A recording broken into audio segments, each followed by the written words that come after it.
Tsahal concentre ses opérations sur la région de Khan Younes, dans le sud de la bande de Gaza, et dit s'efforcer d'éviter les pertes civiles. Plusieurs rapports sur l'état du climat ont été présentés ce mardi à la COP28 à Dubaï. D'après les analyses, aucun pays ne pourra respecter les objectifs fixés par l'accord de Paris. Tsahal concentre ses opérations contre le Hamas dans la région de Khan Younes, dans le sud de la bande de Gaza, où l'hôpital Nasser prend en charge les blessés.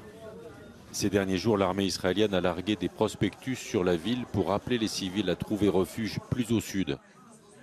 Selon des images satellites, des soldats israéliens appuyés par environ 150 chars ont pénétré sur près de 10 km à l'intérieur du sud de l'enclave palestinienne.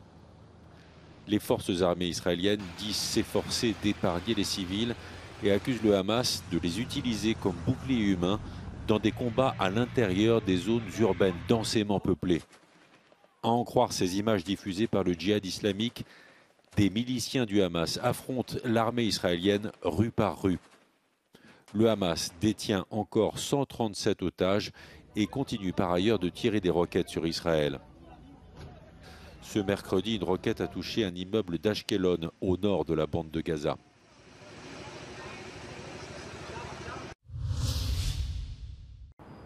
Israël a repris son offensive dans la bande de Gaza après une pause dans les combats.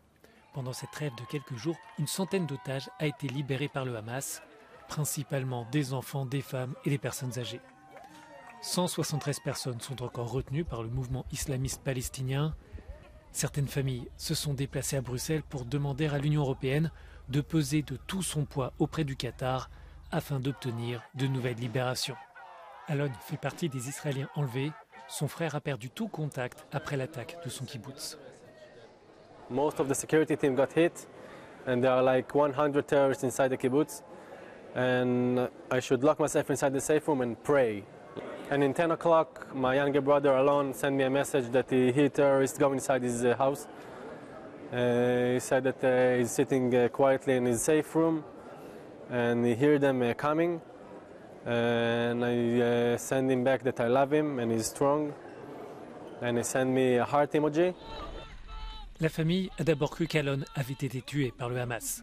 Mais une semaine plus tard, elle a appris son enlèvement et sa détention dans la bande de Gaza. Toutefois, ses proches n'ont pas plus de précision.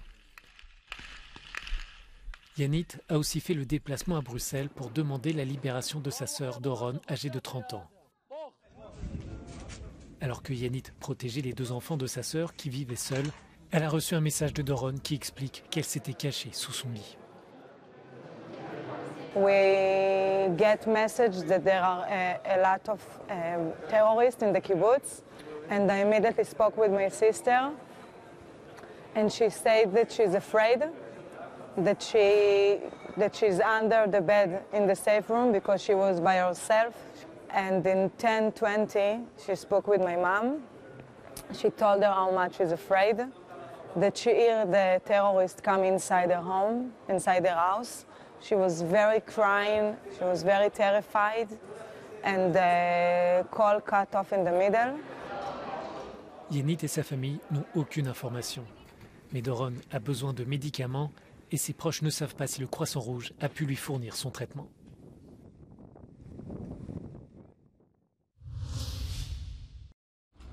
Les bombardements russes ont fait un mort et un blessé ce mardi à Kherson, dans le sud de l'Ukraine. Selon Roman Brochko, chef de l'administration militaire locale, la victime est un homme de 64 ans qui vivait dans la ville voisine d'Antonivka.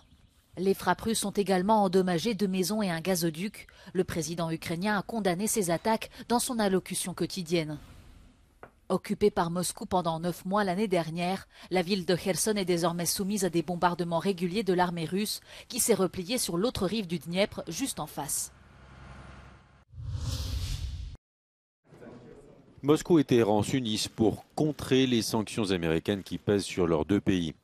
Les ministres des Affaires étrangères Sergueï Lavrov et Hossein Amir Abdollahian ont signé le document dans la résidence moscovite du chef de la diplomatie russe. La signature avait lieu alors que le président iranien Ebrahim Raïssi est attendu jeudi en Russie pour des entretiens avec Vladimir Poutine. De son côté, la Maison-Blanche dit craindre que Téhéran ne livre des missiles balistiques à la Russie et que Moscou ne puisse s'en servir contre l'Ukraine.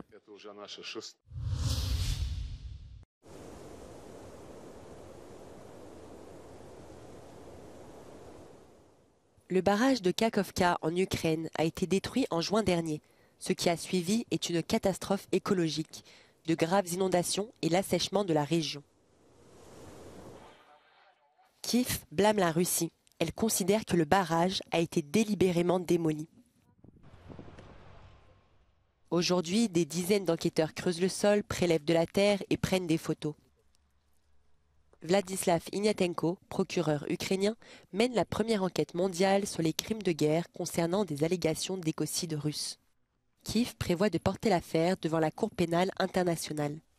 Всі речовини, які були на поверхні, всі потоком води понесло далі по течії і розширило це на ґрунти. В подальшому ці всі забруднення осідають на землю, ґрунти їх в себе вбирають. Свійські тварини їдять внаслідок цього свою траву, чим харчуються свійські тварини. À environ 300 km en amont, à la périphérie de Zaporizhia, le biologiste Vadim Maniuk marche sur un sol sec et craquelé. L'ancien lit du réservoir de Kakhovka est parsemé de coquilles de moules. Звичайно, якщо море перетворилося на сушу, все змінилося, і велика кількість водних організмів просто загинула в перші дні. І найперше це от якраз колосальні об'єми молюсків, які в суціль вкривали дно цього моря фактично.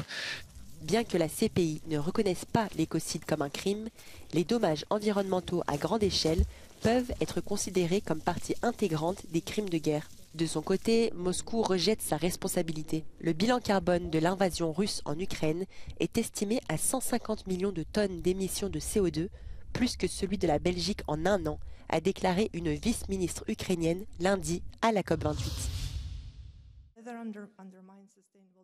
Les délégations présentes à la COP28 à Dubaï ont eu accès à plusieurs rapports sinistres sur l'état du climat et sur les efforts nécessaires pour endiguer le réchauffement climatique. Notre correspondant sur place, Jeremy Wilkes, nous en dit plus. The Climate Action Tracker shows that no country around the world is actually on track to reduce its greenhouse gas emissions in order to meet the 1.5 degree target of the Paris Agreement. We also had the Global Carbon Project, which revealed that emissions in 2023 rose by 1.1% globally, over 8% rise in India. And we had the World Meteorological Organization's Decadal Review, which evens out all of the changes you may see because of La Nina or El Nino. And it's a pretty bleak outlook for our planet. I spoke to the report author. We're seeing accelerating climate change across a wide range of areas of the climate system. We see continuing increases in global temperatures. We see sea level rise happening at an increasing rate. We see ice sheet loss happening at an increasing rate. We see the oceans getting warmer and more acidic. So we're seeing changes across much of the climate system, and they're generally changes which are not going in a good direction. In the face of such evidence, what we really need to do is to change the conversation, according to Bertrand Piccard, the founder of the Solar Impulse Foundation. We need to show the solutions more than the problems. We need to show that decarbonization has to be made through a profitable modernization of the countries, by having more efficiency, stopping to waste energy and resources and polluting, but also stopping to waste money. So there is a climate urgency, yes, but there is an economic imperative that can probably be much more motivating for the world of economy, industry and politics. With those thoughts and those reports in mind, the big question now is whether, at the end of this conference, we will get an agreement to phase out fossil fuels. Jeremy Wilkes at COP28 in Dubai for Euronews. Un drone de l'armée nigériane a frappé par erreur un village du nord-ouest du pays. Au moins 85 civils ont été tués. La plupart des victimes sont des femmes et des enfants. Le drame a eu lieu au moment d'une célébration religieuse. L'armée nigériane reconnaît une erreur. Les forces armées nigérianes ont souvent recours à des frappes aériennes dans leur lutte contre les milices djihadistes du nord du pays. Le président Tinubu qualifie l'incident de très malheureux, troublant et douloureux. Londres et Kigali ont signé un nouveau traité pour expulser vers le Rwanda des migrants arrivés illégalement au Royaume-Uni. Mi-novembre, la Cour suprême britannique avait rejeté une précédente version de l'accord. Selon le ministre britannique de l'Intérieur James Cleverly, le nouvel accord garantit que le Rwanda n'expulsera pas vers un autre pays les personnes transférées dans le cadre du partenariat. Selon lui, cette nouvelle clause répond aux préoccupations de la Cour suprême. Près de 30 000 personnes sont arrivées illégalement au Royaume-Uni depuis le début de l'année.